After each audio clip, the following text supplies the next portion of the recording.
Estamos chegando com mais um Azevich aqui na sua TV Câmara. Sejam muito bem-vindos, fiquem à vontade, o espaço aqui é todo seu. Você já sabe, pode chegar, mandar suas mensagens, inclusive através do meu Instagram, @CristieleFranca, onde vocês podem mandar sugestões de temas, abordagens, para a gente trazer e dialogar aqui com vocês, tá certo?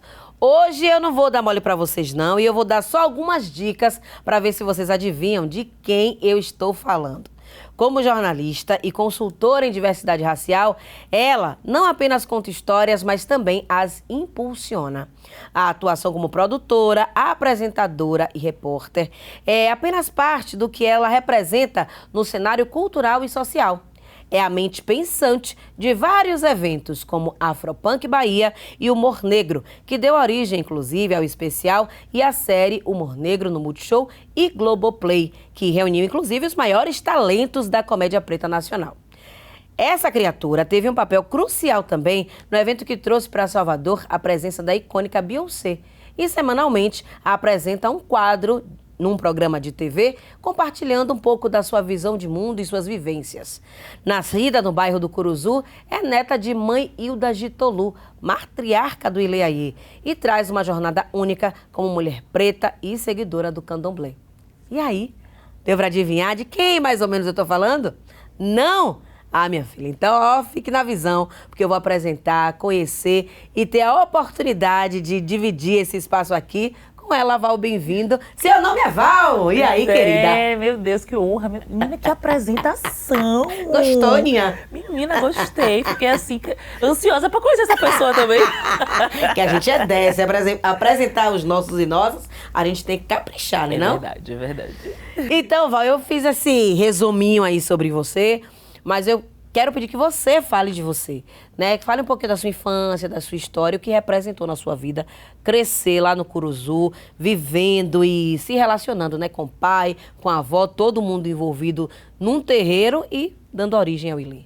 Então, é muito engraçado, toda vez que eu penso na minha infância, porque eu lembro que teve um momento que eu fiz assim, nossa, mas por que Deus me fez nascer numa família tão bacana quanto essa e tão importante quanto essa, assim. Eu lembro que eu já tinha uma noção, assim, do quanto o Ilê era transformador na vida de tantas pessoas e na minha também, assim.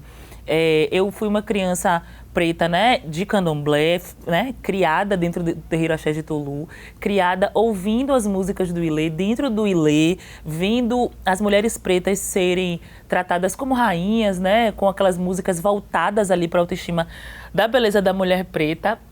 E aí, tudo isso me fez ser quem eu sou mesmo, assim. Então, eu na escola, eu não almejava o padrão de beleza que a televisão, por exemplo, né? E a publicidade acabavam impondo ali para todo mundo. Então, nunca alisei meu cabelo. Sempre os corpos que eu achava bonito, que eu achava que eram corpos, enfim, que eu queria ter, eram corpos de mulheres pretas, corpos grandes, robustos, nada naquele nível de magreza, assim. E era muito engraçado porque durante um tempo eu não conseguia compreender como é que as outras pessoas não achavam o que eu achava bonito, elas não achavam bonito também, né? E aí, com o tempo, óbvio, aí eu fui entendendo, assim, tem, né? E a gente vai entendendo as pequenas violências, as microviolências que a gente vai sofrendo ao longo do caminho. E eu entendia essas microviolências, eu entendia todo esse universo de que nesse mundo vocês não me querem, mas eu também não quero estar nesse mundo de vocês. Porque eu tenho o meu mundo. Nesse mundo negro que é o Ilê, e é tão cantado aí ao redor do mundo. Então, eu crescer nesse mundo negro, tem umas amigas que brincam, que falam que eu cresci em Wakanda. E, de certa forma, eu acho que é verdade mesmo. E eu me sinto muito privilegiada de ter crescido nesse mundo que me fez entender a beleza de ser uma mulher preta, a potência de estar entre os nossos, entender que nós não precisamos ser pretos únicos. Então, mesmo nova, eu ficava muito incomodada de ser a única de qualquer lugar. E graças a Deus eu não tenho essa história para contar, assim. Até nos colégios que eu estudei, eu estudei no colégio militar, mas antes do militar eu estudei em alguns colégios particulares, mas eram colégios particulares de bairros grandes, assim. Então, eram colégios que tinham pessoas pretas também, então eu não era a única. Isso era ótimo, olhar para o lado e me perceber, e me ver, e saber que eu tinha com quem contar, que às vezes era só olhar o meu colega, mesmo que ele não soubesse ainda exatamente o que era aquilo. tinha um olhar de cumplicidade ali. Então, isso para mim era muito importante. E no CPM, aí um colégio que, enfim, com milhares de pessoas e que tinha gente de tudo que era jeito mesmo, assim. Então, gente que, enfim, gente preta, gente branca, gente baixa, gente alta, gente com muito dinheiro, gente com pouco dinheiro, gente com uma realidade mediana, enfim, gente de tudo que é jeito. E isso é muito legal, assim. Então, mas também é óbvio, passei por várias questões, mas o ILE me deu, de fato, régua e compasso para conseguir ir passando pelas situações, deixando minha marca, dizendo o que tinha que dizer quando quando eu entendia que era necessário dizer alguma coisa. Também o candomblé me ensinou a me calar também em alguns momentos e entender que nem tudo precisa ser dito. A gente tem a divindade na religião que a gente professa, então entender que tempo também, que mais pra frente a gente reencontra aquela pessoa e a gente vai entender as coisas da vida. Então eu acho que, de fato, esse combo de Ilê e Jitolu na minha vida foi muito importante para eu ser quem eu sou e para eu entender mesmo os caminhos da vida, assim, sabe? De fato, um privilégio, né? Ter aí na vida o terreiro, né? Ilê Axé Jitolu, ter o Ilê e viver dessa forma tranquila. Não é tranquila aqui muito entre aspas, mas falando dessa relação, por exemplo, você com a escola, né? Que geralmente a gente ouve relatos de muitas violências nesse lugar, mas talvez a sua postura como uma mulher negra que se identifica nesse lugar, que sabe, né? Não, eu me coloco assim e pronto, acabou, né? De certa forma, lhe protegeu. Sim. Mas você citou aí microviolências que, ao longo do tempo, a gente vai identificando. E eu queria que você citasse algumas delas, né? Em que momento, assim, em que momentos, né? Tanto na vida escolar, quanto, enfim, na adolescência, você identificou essas microviolências? Eu acho que é aquilo que a gente está habituado, assim, infelizmente, a passar e saber que as pessoas passam, né?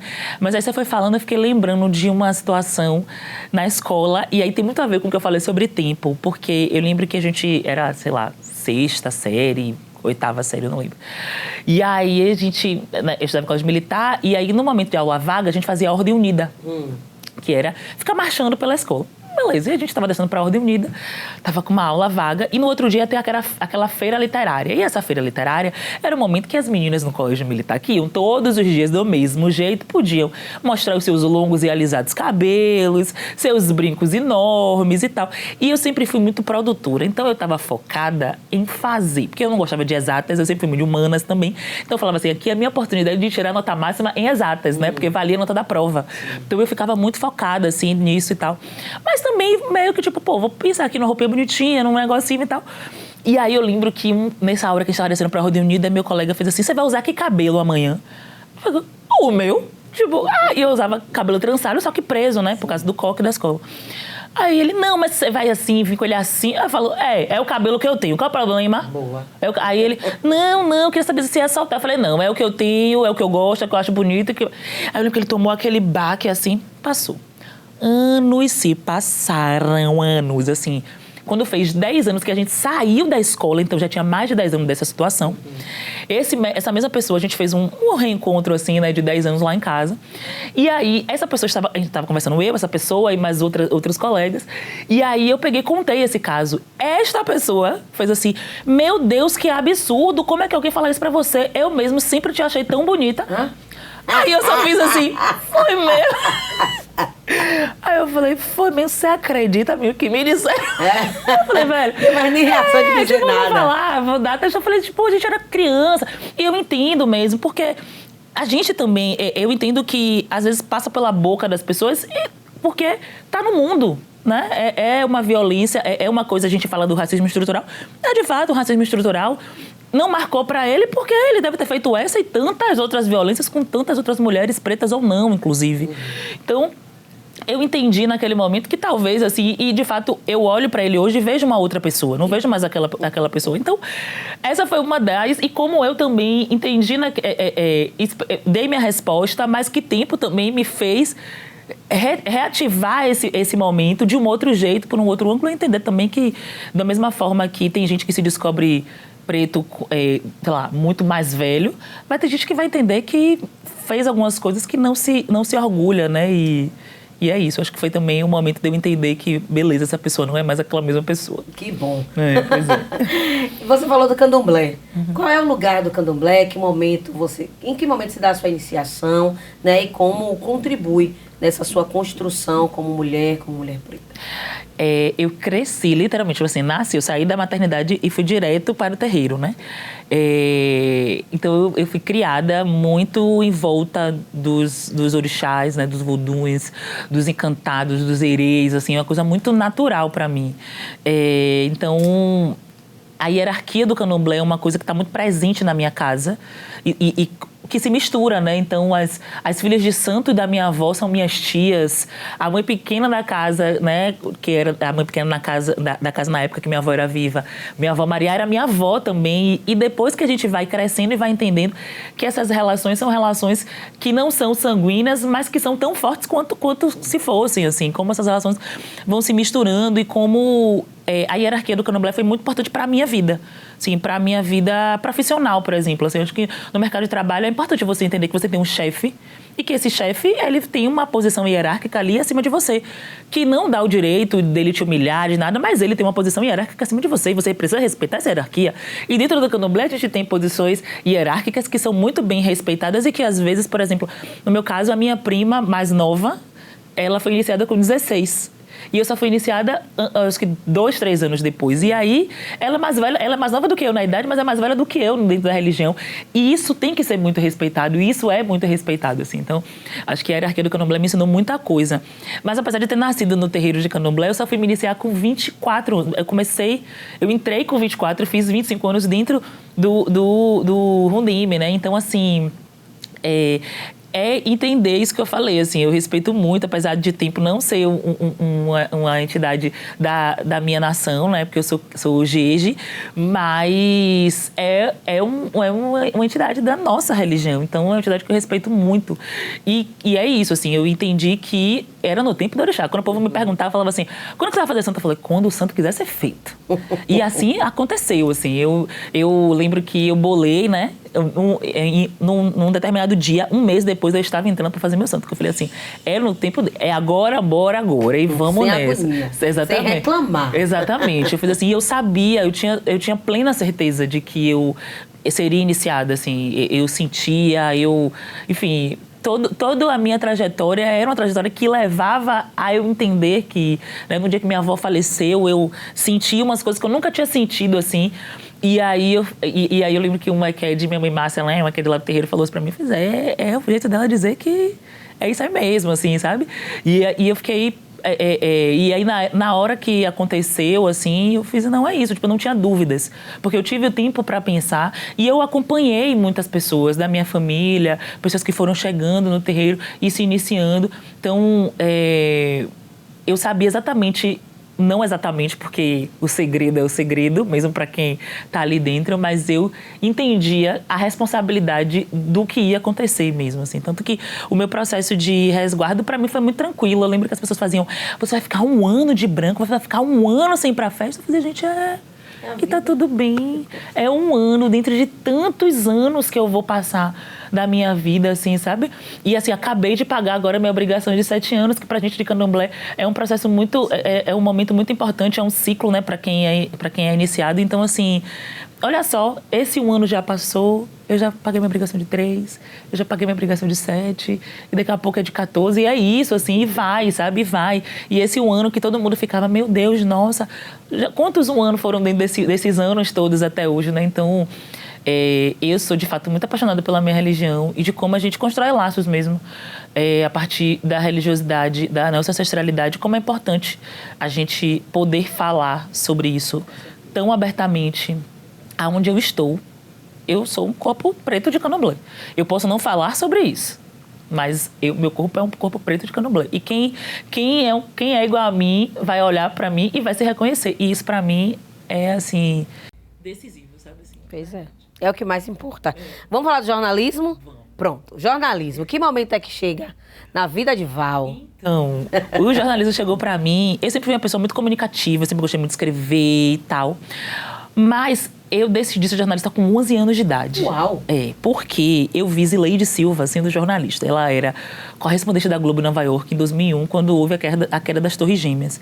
E eu sempre fui uma criança que assistia muito jornal. Assim, meu pai assistia, eu ficava ali. E a figura dela me impactou muito. Então, desde então, eu olhei pra Zileide, meu olho brilhou. E o mosquitinho do jornalismo me pegou. E eu falei...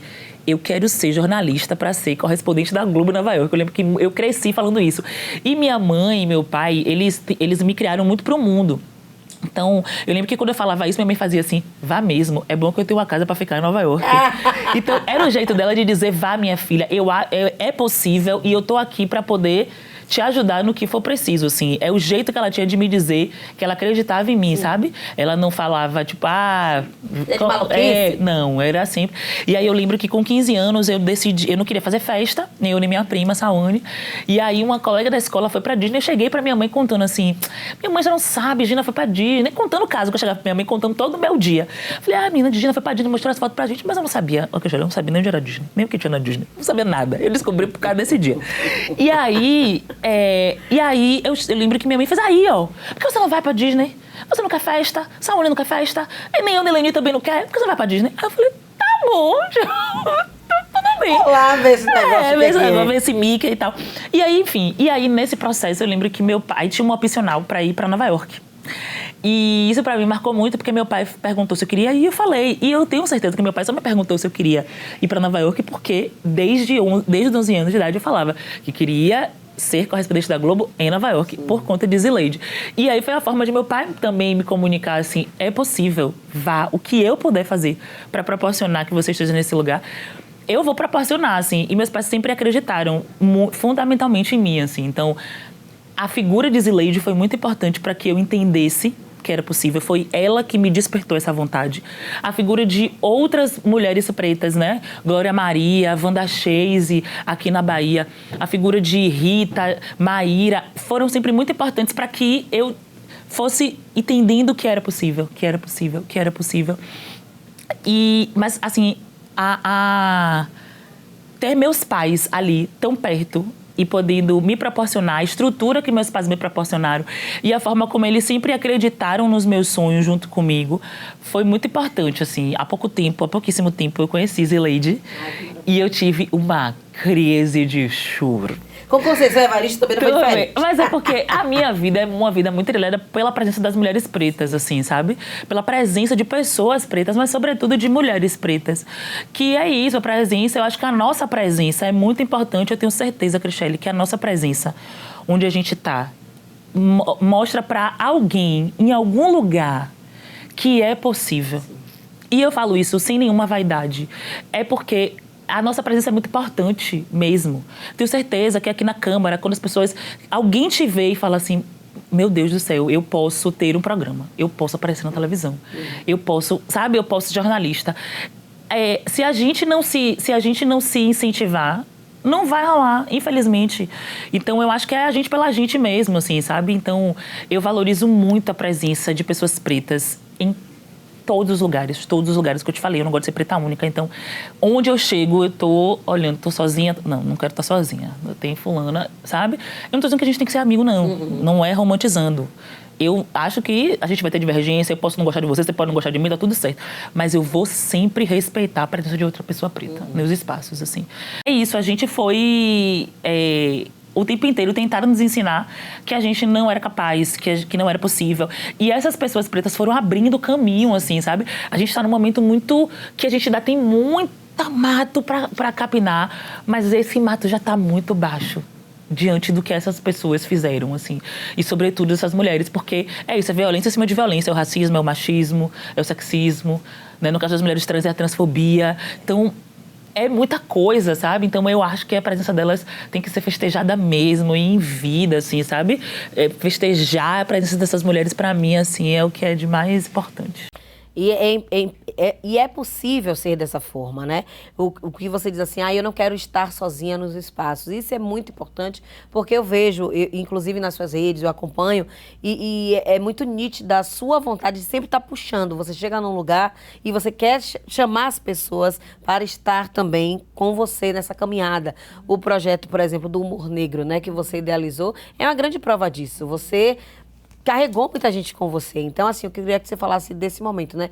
Desses projetos que você realiza e como você faz isso na prática, não é somente no discurso, né? Porque na rede social tá cheio de gente fazendo isso, mas na prática a gente vê muito pouco. Então, através do seu trabalho, não só como jornalista, mas como produtora, como é que você tem feito isso na prática?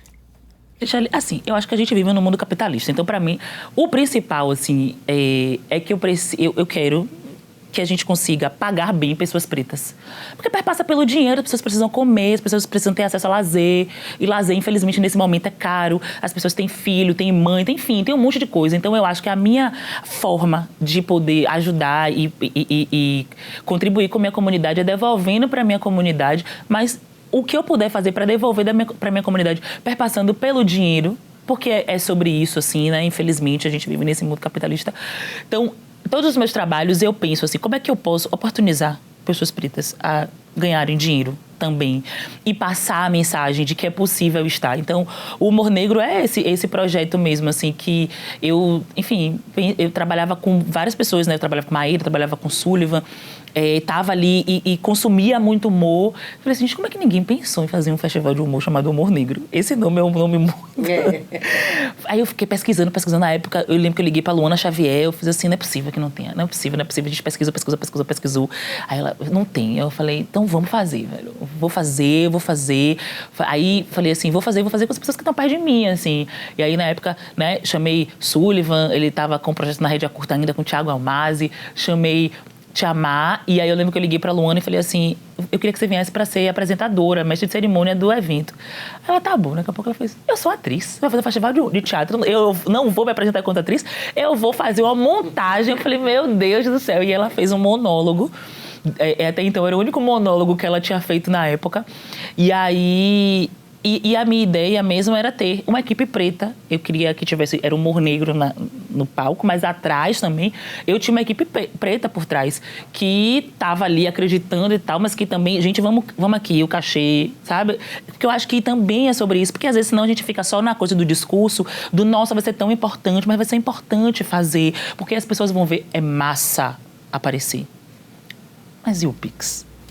É massa também. É massa quando a gente recebe o Pix, né? Então, exatamente, eu me preocupo muito com isso. E quando a gente levou o Festival de Teatro pro audiovisual, quando eu conversei com o pessoal da Conspiração Filmes, que é a produtora responsável, né? Foi uma coisa que eu falei assim, eu quero que a gente tenha pessoas pretas em locais de decisão e que a gente tenha pessoas pretas na frente e atrás das câmeras. Então, eu quero que a gente tenha os câmaras pretos, eu quero que a gente tenha o pessoal de áudio preto, eu quero que a gente tenha assistente de direção preto, eu quero que a gente tenha maquiador, figurinista, motorista, o que for, eu quero que tenha pessoas pretas. Claro que no processo a gente teve pessoas brancas também, mas pessoas brancas muito aliadas ao discurso, e quem não estivesse muito alinhado ao discurso, a gente fazia se alinhar. A gente, né, falava, aqui é por aqui.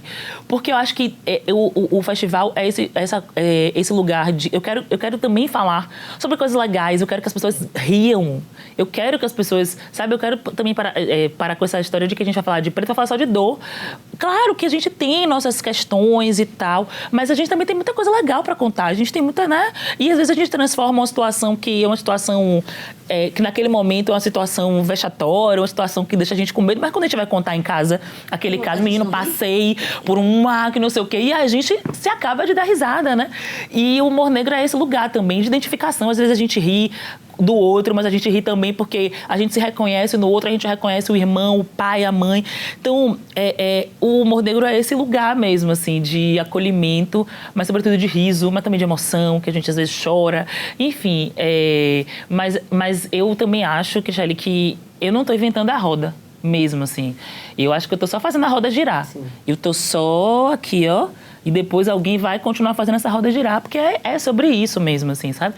Então, eu acho que eu sou só o instrumento da nossa ancestralidade, eu sou só o fruto dos muitos movimentos negros, do que foi plantado e do que eu fui colhendo desses eventos que eu fui, dessas conversas, desses momentos que são momentos muito de privilégio mesmo, de estar em ambientes ouvindo pessoas, tipo Sueli Carneiro, por exemplo, meu tio vovô, minha madrinha Dete Lima, meu pai Vivaldo, minha avó Manilda. Então, estar nesses ambientes com essas pessoas, professor Hélio Santos, tantas pessoas que foram tão responsáveis pela minha trajetória e que ouvindo uma coisa de um, ouvindo uma coisa de outro, ouvindo uma coisa de um, ouvindo uma coisa de outro, você vai entendendo o quanto é importante, assim, nesse processo do Humor Negro. Quando eu pensei no festival, Eu lembro que eu tenho uma amiga chamada Ita Laerta. A gente estava em São Paulo. A gente se encontrou, por acaso, na Parelha Luzia. Ela me pegou pelo braço e falou assim, você tem que ter um projeto seu.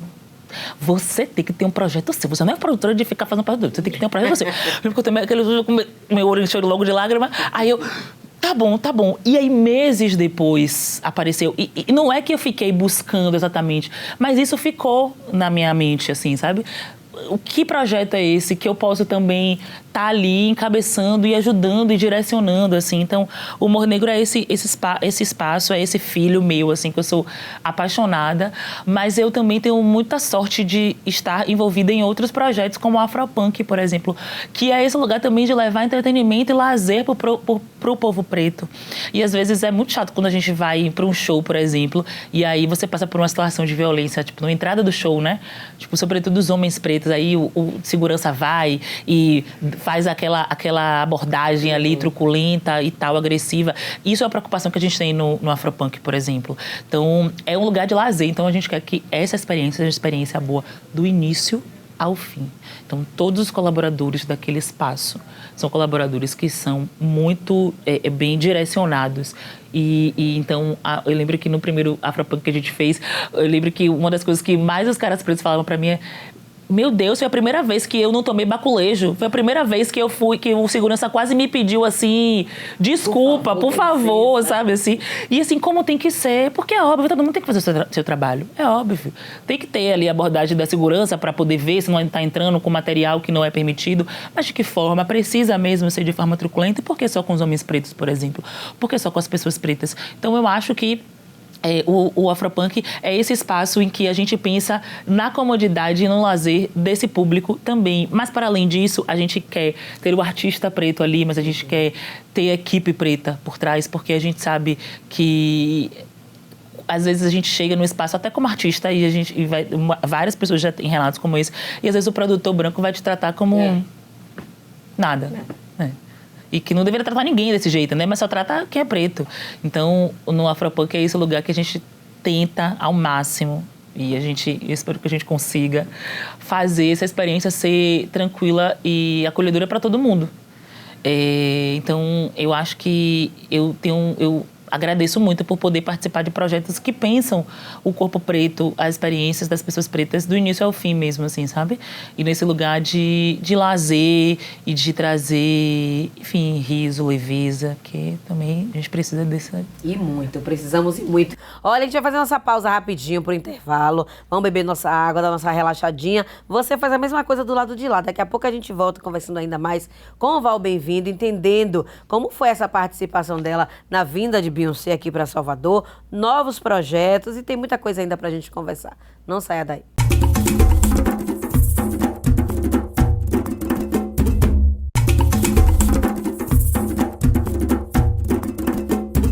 Pronto, foi rapidinho, já estamos de volta com o Azeviche aqui na TV Câmara. Fique à vontade, você já viu no primeiro bloco que assunto aqui não falta, meu irmão. A gente vai, ó, engrena a primeira, vai até a quinta e só para na ladeira do Mutum. Mas aqui comigo tá Val Bem-vindo, falando da sua vida, carreira, trajetória profissional. E é isso, é importante a gente falar também, Val, dessa sua participação na vinda de Beyoncé para Salvador, que foi um estrondo, né? Ninguém sabia, foi tudo ali no sigilo e do nada, a Beyoncé tá em Salvador. Como é que foi isso? Menina, foi babado, viu? Ave Maria. Olhei realmente, tá aí um outro momento que eu chorei bastante. Imagino. Porque foi, assim... Foi um convite que me foi feito, né? E aí não diziam o que era exatamente e tal. E eu quase não fiz esse trabalho, inclusive, porque eu estava fazendo outras coisas. Mas a equipe da EDW, que é a equipe que faz o Afropunk, que fez essa vida de Beyoncé pra cá, eu falei assim, gente, eu não consigo dizer não pra vocês. E aí eu falei, vou me organizar e eu vou fazer. E aí depois, quando eu soube que era o evento de pré-lançamento do filme e tal, nananã, falei, pô, massa, que ótimo, vamos nessa. E convida as pessoas, e convida, e todo mundo fazia, mas ela vem. Aí eu fazia, gente, eu não sei, o povo achava que era mentira. Só que eu não sabia, Cristiane. De fato, eu não sabia, porque, óbvio, tinha pouca gente que sabia, assim, sei lá, 2 ou 3 pessoas da equipe inteira sabiam. E aí eu fazia, gente, eu não sei. Mas eu fazia assim, eu tenho uma leve desconfiança. Eu ligava pra minha chefe e fazia assim, não me diga. Mas, pelo amor de Deus, essa estrutura aqui, essa mulher vem. Não é possível. Aí ela ficava, Val, me mande um e-mail com não sei o que. Você já respondeu? Aí eu fazia, calma, tô fazendo. Aí ficava me tirando de tempo, assim. Mas é isso, eu acho que a vinda dela foi muito importante. Eu fico brincando dizendo que Beyoncé não veio pra Salvador, ela veio pra Boca do Rio. Ah, meu Deus. Porque ela vinha pra Salvador e vinha aqui pro Pelourinho. Sim. Vinha pra um lugar turístico, um farol da Barra. Mas a mulher veio. Aí eu falei, gente, ela foi para a Boca do Rio. Ah, quem vai dizer? Quem ia imaginar um dia que Beyoncé ia aportar em Salvador da Boca, Boca do do Rio. Mas assim, para além disso, acho que a vinda dela foi muito importante mesmo para marcar Salvador como essa potência criativa. Do mundo inteiro mesmo, assim. Eu acho que quando a gente fala de Brasil, as pessoas pensam muito no eixo Rio-São Paulo, que, óbvio, são duas cidades importantes, mas não representam a totalidade do Brasil, que é esse país em dimensões continentais. Então, a gente precisa dialogar com outros espaços, como Salvador não representa o Nordeste inteiro. A gente precisa dialogar com outros estados do Nordeste para poder entender o que é a dimensão do Nordeste. Para entender a dimensão de Brasil, a gente precisa entender todas as regiões, então, dialogar com o Norte, com o Sul do país, com o Centro-Oeste. Então, acho que a vida de Beyoncé mostrou que é possível a gente falar de potência a partir de outros olhares também, mas não só desse. Então, eu acho que foi um marco muito importante na história da nossa cidade. Eu fico, assim, muito feliz e orgulhosa de ter participado de um momento como esse. Conhecer a mulher, que tem isso, né? Você tocou nela? Toquei, minha É filha. real? Não. Eu ficava assim, quando eu olhei aquela mulher toda prateada. Que inveja. Um lugar frio, assim, eu ficava, meu Deus, eu olhava pra ele, eu fazia, É real. ela existe. Eu comecei a chorar. Porque eu fazia assim, eu nunca nem sonhei em conhecer essa mulher. E eu fico sempre falando, porque eu fui uma pessoa criada para realizar, para sonhar e realizar, traçar meta e falar assim, é possível chegar. E em Beyoncé eu fazia assim, não é possível, né, gente? A mulher tá não muito sai de longe. casa, ela Tá muito além. E aí quando eu vi, eu fiz assim, meu Deus do céu, ela existe, ela tá aqui, ela veio dizer para esse pessoal que ela veio e que ela queria muito ter trazido a turnê, mas não deu. Porque os brasileiros foram tão atrás dela na turnê inteira. E eu achei muito legal, assim, ela podia ter mandado um vídeo, né? Qualquer coisa. Ela podia ter Pra se mandado, deslocar. postado um story, falado, Brasil. Mas ela veio dizer a gente, assim, eu vi algumas pessoas depois, mas ela podia ter cantado. Eu falei assim, gente, ela foi cantar em tudo que é lugar. Aqui ela veio dizer a Só gente. dizer assim, ó. De Brasil, eu amo vocês, me desculpe, eu queria muito ter vindo, mas não deu. Mas ela veio dizer isso pra gente. Eu achei, assim, de uma educação. Eu achei de uma educação, mas de uma consideração. Ela ter pego, assim, já tinham mais acompanhado da história, porque o povo ficava monitorando, minha filha. Aí eu lembro que a gente passava e o povo fazia, Val, você sabe? Eu fazia, gente, ela sabe! E eu fazia, eu não sei. As pessoas extasiadas, mas muito legal também ver depois como as pessoas comemoraram. E como, mais uma vez, a gente pensou em quem estava ali no final, quem estava ali sendo recepcionado e quem era convidado, e como a equipe dela estava alinhada também aos nossos valores. A equipe dela estava muito preocupada em atingir esse público mesmo, que era o fã dela, que talvez nunca conseguisse estar num show, que não conseguisse pagar uma passagem para estar ali. Então, vamos proporcionar, porque se rolar desse fã aí, massa, mas aqui ele já viu aqui na cidade dele também. Então, era muito legal, assim, ver o brilho nos olhos dessas pessoas na fila, assim, sabe? Como as pessoas ficavam, tipo, as pessoas estavam com o convite na mão, mas elas só acreditavam quando elas passavam e botavam a pulseira e passavam, assim. Era como se passasse de um portal, sabe, assim. Eu lembro que a gente... Agora é real. E assim, pra agilizar todo o processo, a gente, né, a equipe, a gente foi pra fila e tal, e as pessoas nervosas, eu fazia calma. Eu olhava no olho dessas pessoas, eu falava, calma, respire. Você vai entrar, você tá com o e-mail, tá tudo certo. Vai entrar, a pulseira tá aqui, eu só vou botar no seu braço. Eu vou conferir aqui, tá bom? Empresta sua identidade, vou conferir, tudo certo, tamo aqui, ó. E a pessoa ficava, sabe assim, poder proporcionar esses momentos, assim, eu acho que nada paga mesmo, assim. De verdade, assim, isso é incrível, de verdade, assim, poder saber que a gente vai falar disso por toda a vida, como a gente fala até hoje sobre a vida de Michael Jackson para Salvador. A gente vai falar pela vida inteira da vinda de Beyoncé para Salvador. Vai fazer 1 ano, 2 anos, 10 anos, 20 anos, a gente vai falar da vinda dela para Salvador. E eu sou muito feliz de poder ter participado disso, de poder ter conhecido ela, de poder ter trocado ali, né, algumas palavrinhas e ela agradeceu muito a equipe que levantou esse evento em tão pouco tempo. Então, é um marco da história da nossa cidade, mas pessoalmente falando, assim, Claro. um marco na minha história. Eu sou muito feliz e grata de ter participado. Claro, eu também estaria. Agora, me diga, Val, o que é que vem por aí, né? O que é que você anda projetando, já idealizando? O que é que vem de novidade? Então, a gente todo ano tem Afropunk, então cada Afropunk é uma Afropunk. Eu brinco assim com a equipe quando a gente termina assim, aí eu falo com as meninas, eu falo, a gente criou um grande problema pra gente, porque ano que vem vai ter que ser melhor. Então a gente se supera, assim, e isso é muito legal. Estar envolvida com uma equipe tão comprometida. Eu sou muito fã da equipe da IDW, da equipe da Afropunk. Muito fã mesmo, assim. E é muito bom você trabalhar com pessoas que você admira e sabe que estão muito na mesma sintonia, assim, que você, assim. Então, eu gosto muito de falar, porque a gente fala muito de quem aparece, mas é importante a gente falar também de quem não aparece, mas eu lembro que eu cresci com uma frase do Ilê que é essas pessoas são as pessoas que você não vê, mas fazem o Ilê que você vê. Então, acho que é importante valorizar também quem está por trás das câmeras, quem está ali por trás dos bastidores, fazendo todo o processo. Então, eu acho que é por isso que eu sou tão fã dessa equipe. Mas então, a gente tem uma Afropunk aí, que está vindo com todo gás, que vai ser incrível. E também o Humor Negro, o Festival de Teatro, a gente vai fazer novamente, né? A gente vai voltar, porque a gente fez 2019 a primeira edição, 2020 veio a pandemia e depois a gente desenvolveu ele para o audiovisual.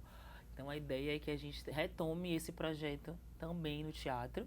O Humor Negro segue no Globoplay e no Multishow para quem quiser assistir o especial e a série, que são muito incríveis, e também essa coisa de sair do eixo Rio-São Paulo. Então é uma coisa feita na Bahia, ambientada na Bahia, com pessoas da Bahia também participando, então isso é muito legal. E os planos, assim, tem planos que a gente quer... Mossoró. No Mossoró, entendeu?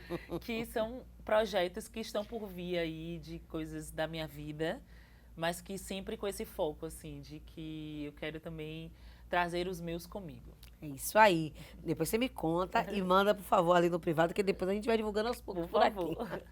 Agora, Val, assim, a gente já está, né, perto de encerrar e eu não posso deixar de te fazer essa pergunta, que é em relação à sua atuação hoje no jornalismo. Você está num programa, que o programa é diário, mas você tem uma participação semanal no programa. 2 vezes por semana. 2 vezes por semana. Falando de você, falando sobre sua visão de mundo e algo muito peculiar, para além da sua atuação, claro, né, com entrevistas maravilhosas, é a questão do seu cabelo. E quando você trouxe aquela história lá do passado, do menino que perguntou com que cabelo você vem amanhã, eu fiquei perguntando se tinha alguma relação, direta ou indireta, com isso. Porque você faz questão de cada aparição sua no programa, ou pelo menos, né, varia bastante, de você estar com um cabelo diferente. O que mensagem você quer passar com isso? Menina, então, você falando isso, que eu pensei, eu nunca tinha associado, talvez em algum lugar realmente do meu inconsciente esteja essa pergunta com que cabelo você vai, e hoje eu tenho vários cabelos para mostrar. Mas eu acho que é isso, assim, a gente, enquanto mulher preta, a gente muda muito, a gente tem essa vertente, né, de um dia tá cacheada, outro dia tá de cabelo trançado. Foi o que eu aprendi. Eu cresci vendo as deusas do ébano aparecendo um dia de mega, daqui a 2 meses tá de cabelo trançado, daqui a pouco tá de black, e pinta, e faz isso, e faz aquilo. Então eu acho que eu tô só, como eu te disse, fazendo essa roda girar. Eu tô, né, entendendo ali, eu gosto muito de mudar, eu gosto bastante. Sempre tenho o privilégio de ter transistas na minha família, então é mais fácil, facilita bastante. Que eu, né, sempre fico ali salvando e mando pra Catarina, falo, Catarina, e aí? Ela, bora. Se eu não souber, eu aprendo, e aí eu vou fazer, e vai fazendo. Mas eu acho que é essa possibilidade de ser muitas mesmo, assim, né? Eu acho que a gente, enquanto mulher preta, a gente cresceu vendo as nossas mais velhas fazendo muita coisa. E aí a gente, né, faz uma comida aqui, e é mãe de santo, e faz isso, e faz aquilo. Eu acho que hoje, quando me perguntam, né, quando você estava me apresentando, eu fico, mas eu faço coisa, né? Mas eu não faço nada do que minha avó não fez, sabe? Do que minha madrinha, do que minha mãe, assim, sabe? Como elas conseguem ser múltiplas.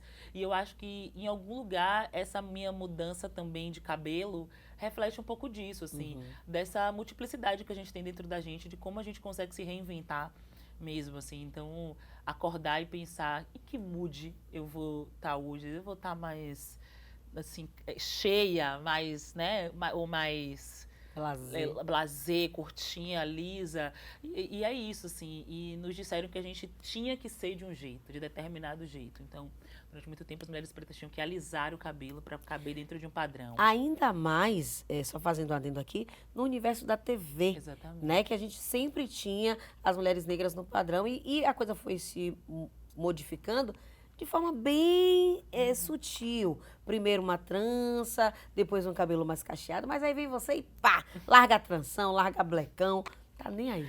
É isso, assim, eu acho que sempre quiseram colocar a gente dentro de caixinhas. Eu adoro caixa, só que eu gosto de muitas, entendeu? Então, eu vou é essa aqui, eu vou nessa caixa, e tá tudo certo, assim. Então, é isso. Eu acho que é esse lugar da multiplicidade mesmo, de como a gente pode ser várias dentro de uma só, assim, sabe? Então, a coisa do cabelo reflete também um pouco do que eu sou mesmo. Acho que eu não sou uma coisa só, sabe? E a gente muda também, né, com o tempo. A gente muda de opinião, muda de jeito. Então, acho que o cabelo é um pouco disso também. Com certeza. Val, a gente já tá, né, como eu disse, chegando na hora de dizer tchau, mas eu queria que você falasse sobre seus sonhos, suas aspirações, como é que você se vê daqui a 10 anos, o que é que você mais deseja para sua vida e para a vida dos seus? Então, como eu me vejo daqui a 10 anos, eu queria ter tranquilidade, sabia? Eu queria ter a tranquilidade de saber que a gente não vai precisar ficar tendo que se provar e provar para o outro, principalmente, que a gente sabe fazer o que a gente faz, de que a gente é competente, de que a gente é boa gente. Eu queria ter a tranquilidade de viver mesmo, assim, porque eu acho que pra gente que é preto, a gente passa muita coisa pela nossa cabeça. Então, uma ação da gente, a gente já tá assim, mas isso aqui pode parecer isso aqui, pode parecer isso aqui. E a cabeça da gente vai ficando. Meus amigos falam que eu tô em 2070, mas é porque eu tô sempre pensando o que é que pode parecer, o que é que pode... Então, eu queria ter a tranquilidade mesmo, a tranquilidade de que a minoria desse país tem, de estar a cabeça no travesseiro e pensar assim, eu posso ser o que eu quiser. A gente sabe que a gente pode ser o que a gente quiser, mas duras penas também, né? A gente pensa muito, a gente analisa muito, a gente tem muito medo. Então, eu acho que eu quero estar fazendo o que eu amo, trabalhando com o que eu amo, sendo bem-sucedida na minha profissão, mas, sobretudo, com tranquilidade. Maravilha. Só para encerrar, eu vi um meme essa semana, uma brincadeira feita na rua, né? Esse pessoal que faz pegadinhas e tal. E era um questionamento e que eu vou trazer para você, né? Se você pudesse elencar 3 coisas, para além dessa que você já citou, né, da tranquilidade, mas 3 coisas que você pudesse fazer no seu dia a dia e que as pessoas brancas fazem de uma forma tranquila. O que é que você gostaria de fazer? 3 coisas que os brancos bem-sucedidos fazem no seu dia a dia que você gostaria de fazer. Primeiro, sair de casa vestido de qualquer jeito. Eu ia amar, porque a gente pensa muito, né? Coisa que a mãe fala, não pode sair, tem que vestir essa roupa, tem que sair arrumadinho. Eu vou dizer uma coisa que eu acho que eu não conseguiria, que a gente não conseguiria, porque, né, mas que é ter a tranquilidade de ser mediano. A gente está sempre correndo atrás de ser incrível, bom, muito bom no que a gente faz. E eu acho que a branquitude, ela é mediana e é tratada, eu até falo sobre isso no meu TED, assim, que é eles são tratados como incríveis o tempo inteiro. E às vezes eu olho e falo assim, pô, eu acho você incrível. Mas eu não posso dizer. Então a tranquilidade e a liberdade para ser mediano, sabe? E a outra, deixa eu pensar, são algumas coisas, né? Que eles podem. Eu queria ser herdeira. Eu acho que a coisa que eu mais queria nesse mundo é ser herdeira. Eu seria uma herdeira tão legal. Eu falo assim, eu ia ser uma herdeira, eu não ia ser uma herdeira chata, eu ia ser uma herdeira massa, educada, gente boa. Sabe, eu ia tentar fazer pelos meus. Talvez eu não fosse mais herdeira, que a gente tem tanta gente pra ajudar que uma hora essa herança podia acabar. Mas eu acho que é isso. Ô, Val, eu adorei a nossa conversa, viu? Deixa aí seu Instagram, suas redes, para as pessoas te acharem, acompanharem ainda mais o seu trabalho. Muito boa sorte, muito obrigada por ter vindo aqui, dar essa entrevista, bater esse papo comigo e até uma próxima, viu? Cristiane, eu que agradeço mesmo, assim, fiquei muito feliz com o seu convite, gosto muito de você, já te falei isso. Você faz parte de um momento muito importante da minha história, que foi a transmissão no Carnaval, a gente fez juntas ali, primeira vez que eu fiz a transmissão lá da saída do Ilê. E primeira vez que me vesti de Ilê, Pois claro, ela que é. me montou. E aí, a gente tá ali nos 50 anos do Ilê, fazendo essa transmissão, uma coisa que jamais esquecerei. E que bom que foi com você. Já te disse isso no WhatsApp, disse isso no off. Muito bom ter sido com você, então... Muito feliz com o seu convite, muito feliz de estar aqui, muito feliz de bater esse papo, que é um papo que flui, que a gente nem vê o tempo passar. Muito obrigada mesmo. Muito obrigada pela sua existência. Sua presença é muito importante. Eu te disse isso também. Como ter você nesse lugar é importante. Em todos os lugares que você ocupa, ter você é muito importante. E é isso. Então, para você que tá aí, quiser me seguir, meu @é valbemvindo. Me segue lá. A gente troca figurinhas. Falo aí minha visão de mundo, às vezes sou engraçadinha, às vezes eu sou só bonita também. Às vezes a gente só quer ser bonita na rede social e tá tudo certo. Mas também falo sobre muitas coisas, assuntos sérios e assuntos bobos também, que é bom pra dar uma desanuviada. É isso aí, minha gente. Vamos ficando por aqui. Lembre que toda segunda, 1h, tem Azeviche aqui na sua TV Câmara e também acompanha a gente nas redes sociais, viu? Você só tem a ganhar. Um beijo pra todo mundo e até a próxima.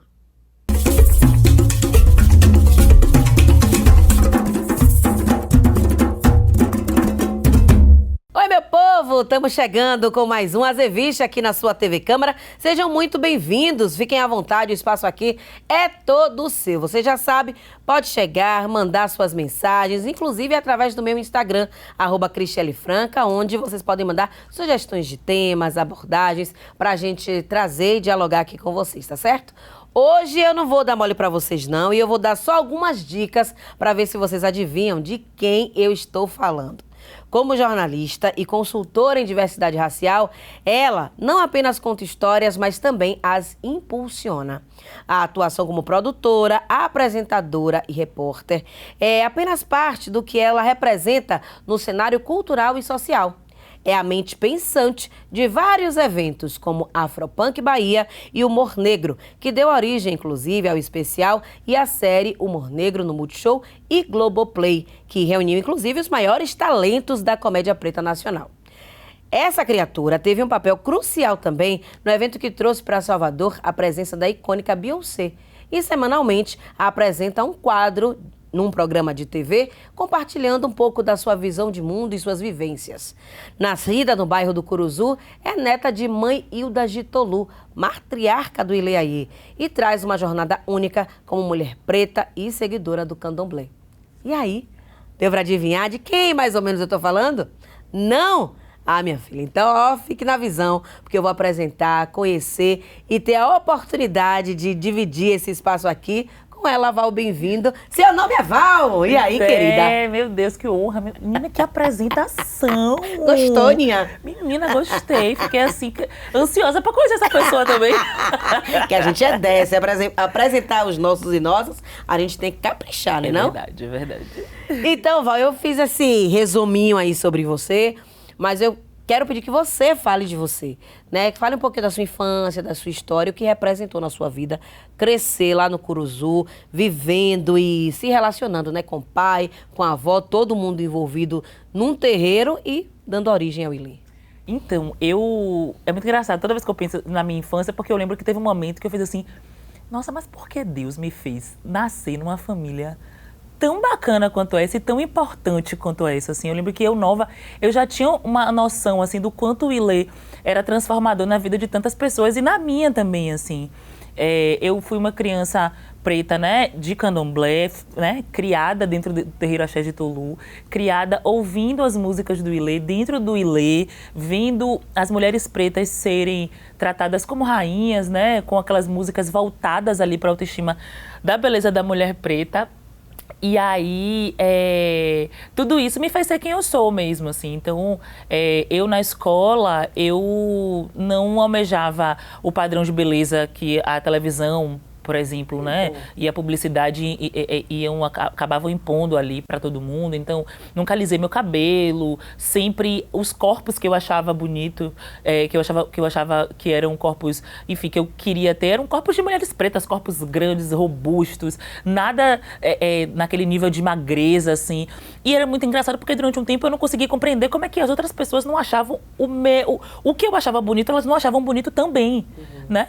E aí, com o tempo, óbvio, aí eu fui entendendo, assim, tem, né? E a gente vai entendendo as pequenas violências, as microviolências que a gente vai sofrendo ao longo do caminho. E eu entendia essas microviolências, eu entendia todo esse universo de que nesse mundo vocês não me querem, mas eu também não quero estar nesse mundo de vocês. Porque eu tenho o meu mundo. Nesse mundo negro que é o Ilê, que é tão cantado aí ao redor do mundo. Então, eu crescer nesse mundo negro, tem umas amigas que brincam, que falam que eu cresci em Wakanda. E, de certa forma, eu acho que é verdade mesmo. E eu me sinto muito privilegiada de ter crescido nesse mundo que me fez entender a beleza de ser uma mulher preta, a potência de estar entre os nossos, entender que nós não precisamos ser pretos únicos. Então, mesmo nova, eu ficava muito incomodada de ser a única de qualquer lugar. E graças a Deus eu não tenho essa história para contar, assim. Até nos colégios que eu estudei, eu estudei no colégio militar, mas antes do militar eu estudei em alguns colégios particulares, mas eram colégios particulares de bairros grandes, assim. Então, eram colégios que tinham pessoas pretas também, então eu não era a única. Isso era ótimo, olhar para o lado e me perceber, e me ver, e saber que eu tinha com quem contar, que às vezes era só olhar o meu colega, mesmo que ele não soubesse ainda exatamente o que era aquilo, tinha um olhar de cumplicidade ali. Então, isso para mim era muito importante. E no CPM, aí um colégio que, enfim, com milhares de pessoas e que tinha gente de tudo que era jeito mesmo, assim. Então, gente que, enfim, gente preta, gente branca, gente baixa, gente alta, gente com muito dinheiro, gente com pouco dinheiro, gente com uma realidade mediana, enfim, gente de tudo que é jeito. E isso é muito legal, assim. Então, mas também é óbvio, passei por várias questões, mas o Ilê me deu, de fato, régua e compasso para conseguir ir passando pelas situações, deixando minha marca, dizendo o que tinha que dizer quando eu entendia que era necessário dizer alguma coisa. Também o candomblé me ensinou a me calar também em alguns momentos e entender que nem tudo precisa ser dito. A gente tem para divindade na religião que a gente professa, então entender que tempo também, que mais para frente a gente reencontra aquela pessoa e a gente vai entender as coisas da vida. Então eu acho que, de fato, esse combo de Ilê e Jitolu na minha vida foi muito importante para eu ser quem eu sou e para eu entender mesmo os caminhos da vida, assim, sabe? De fato, um privilégio, né? Ter aí na vida o terreiro, né? Ilê Axé Jitolu, ter o Ilê e viver dessa forma tranquila, né? Tranquila aqui muito entre aspas, mas falando dessa relação, por exemplo, você com a escola, né? Que geralmente a gente ouve relatos de muitas violências nesse lugar, mas talvez a sua postura como uma mulher negra que se identifica nesse lugar, que sabe, né? Não, eu me coloco assim e pronto, acabou, né? De certa forma, lhe protegeu. Mas você citou aí microviolências que, ao longo do tempo, a gente vai identificando. E eu queria que você citasse algumas delas, né? Em que momentos, né? Tanto na vida escolar, quanto, enfim, na adolescência, você identificou essas microviolências? Eu acho que é aquilo que a gente está habituado, assim, infelizmente, a passar e saber que as pessoas passam, né? Mas aí você foi falando, eu fiquei lembrando de uma situação na escola, e aí tem muito a ver com o que eu falei sobre tempo, porque eu lembro que a gente era, sei lá, 6ª série, 8ª série, eu não lembro. E aí a gente, né, eu estudava em colégio militar, e aí no momento de aula vaga, a gente fazia a Ordem Unida, que era ficar marchando pela escola. Beleza, e a gente estava descendo para a Ordem Unida, estava com uma aula vaga, e no outro dia tem aquela feira literária. E essa feira literária era o momento que as meninas no colégio militar, que iam todos os dias do mesmo jeito, podiam mostrar os seus longos e alisados cabelos, seus brincos enormes e tal. E eu sempre fui muito produtora, então eu estava focada em fazer, porque eu não gostava de exatas, eu sempre fui muito de humanas também. Então eu falava assim, aqui é a minha oportunidade de tirar a nota máxima em exatas, né? Porque valia a nota da prova. Então eu ficava muito focada, assim, nisso e tal. Mas também meio que tipo, pô, vou pensar aqui numa roupinha bonitinha, num negocinho e tal. E aí eu lembro que nessa hora que a gente estava descendo pra Ordem Unida, meu colega fez assim, você vai usar que cabelo amanhã? Eu falei, o meu? Tipo, e eu usava cabelo trançado, só que preso, né, por causa do coque da escola. Aí ele, não, mas você vai assim, vem com ele assim. Aí eu falo, é o cabelo que eu tenho, qual é o problema? Boa. Aí ele, não, eu queria saber se ia soltar. Eu falei, não, é o que eu tenho, é o que eu gosto, é o que eu acho bonito. Aí eu lembro que ele tomou aquele baque assim, passou. Anos se passaram, anos, assim. Quando fez 10 anos que a gente saiu da escola, então já tinha mais de 10 anos dessa situação. Essa mesma pessoa, a gente fez um reencontro, assim, né, de 10 anos lá em casa. E aí, essa pessoa, a gente estava conversando, essa pessoa e mais outros colegas. E aí eu peguei e contei esse caso. Esta pessoa fez assim, meu Deus, que absurdo, como é que alguém fala isso pra você? Eu mesmo sempre te achei tão bonita. Aí eu só fiz assim, foi mesmo. Aí eu falei, foi mesmo, você acredita mesmo que me disseram? Eu falei, velho... Mas nem reação de dizer nada. Vou falar, vou dar. Eu falei, tipo, a gente era criança. E eu entendo mesmo, porque a gente também... Eu entendo que, às vezes, passa pela boca das pessoas porque tá no mundo, né? É uma violência, é uma coisa, a gente fala do racismo estrutural. De fato, o racismo estrutural não marcou pra ele porque ele deve ter feito essa e tantas outras violências com tantas outras mulheres, pretas ou não, inclusive.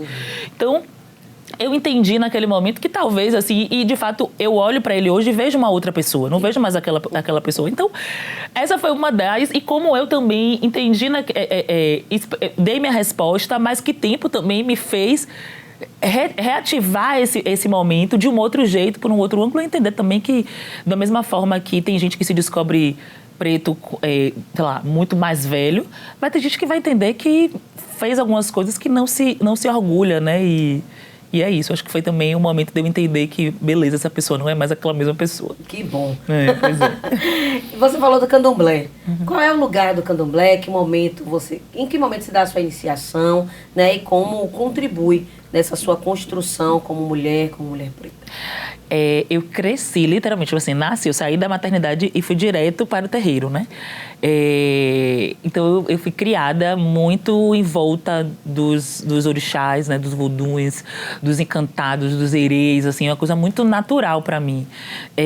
Então, a hierarquia do candomblé é uma coisa que está muito presente na minha casa e que se mistura, né? Então, as filhas de santo da minha avó são minhas tias. A mãe pequena da casa, né? Que era a mãe pequena da casa na época que minha avó era viva.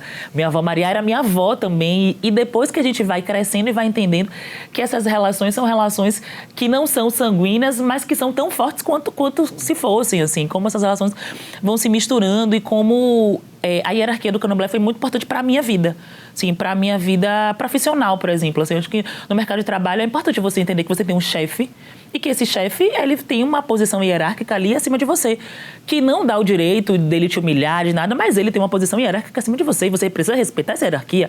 E dentro do candomblé a gente tem posições hierárquicas que são muito bem respeitadas e que às vezes, por exemplo, no meu caso, a minha prima mais nova, ela foi iniciada com 16. E eu só fui iniciada, acho que 2, 3 anos depois. E aí, ela é mais velha, ela é mais nova do que eu na idade, mas é mais velha do que eu dentro da religião. E isso tem que ser muito respeitado, e isso é muito respeitado, assim. Então, acho que a hierarquia do candomblé me ensinou muita coisa. Mas apesar de ter nascido no terreiro de candomblé, eu só fui me iniciar com 24.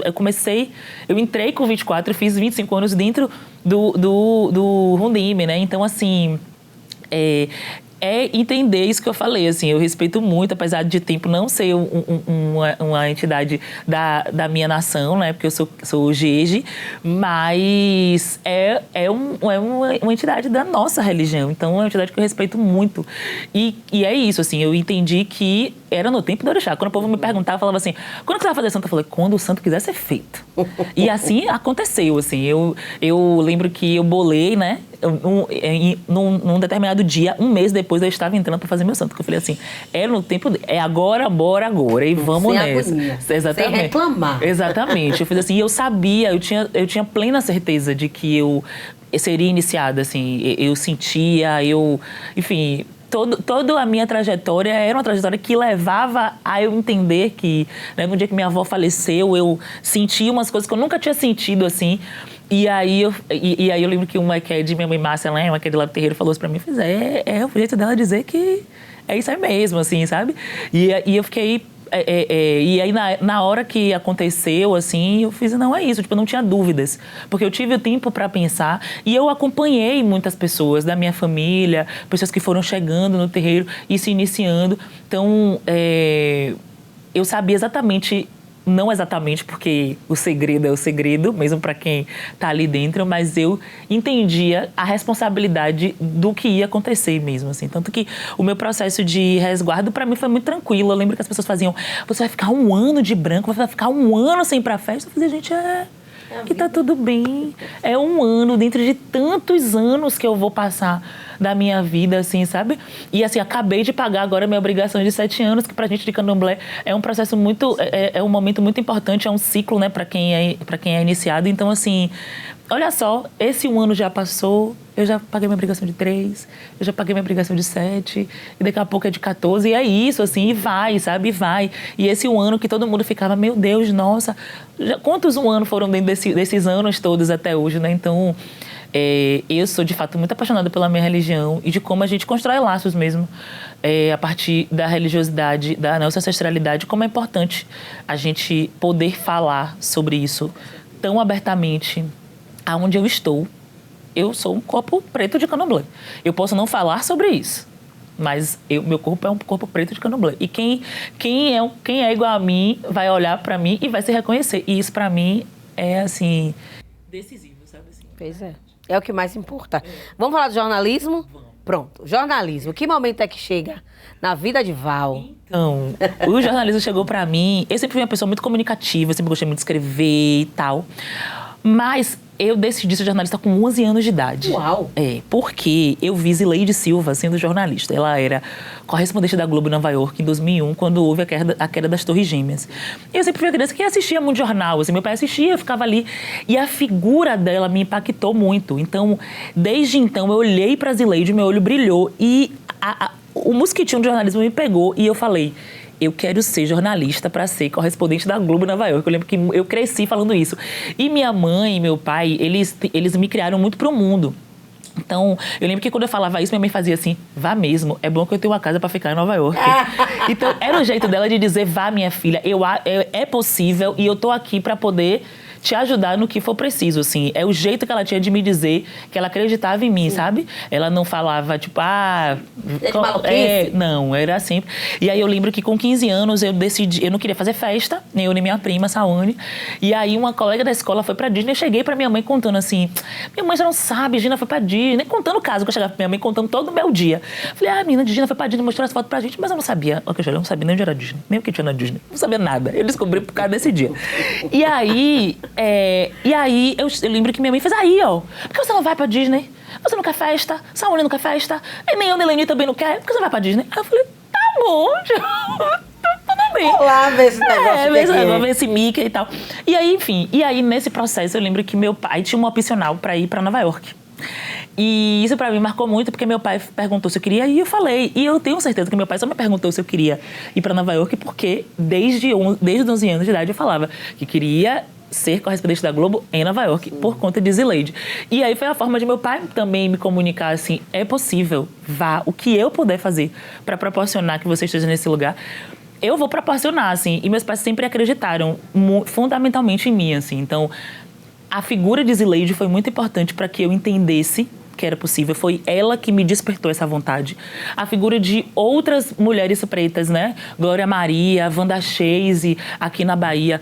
A figura de Rita, Maíra, foram sempre muito importantes para que eu fosse entendendo que era possível, que era possível, que era possível. Mas, assim, ter meus pais ali, tão perto, e podendo me proporcionar a estrutura que meus pais me proporcionaram e a forma como eles sempre acreditaram nos meus sonhos junto comigo, foi muito importante, assim. Há pouquíssimo tempo, eu conheci Zileide e eu tive uma crise de choro. Com Conceição Evaristo também não foi diferente. Mas é porque a minha vida é uma vida muito trilhada pela presença das mulheres pretas, assim, sabe?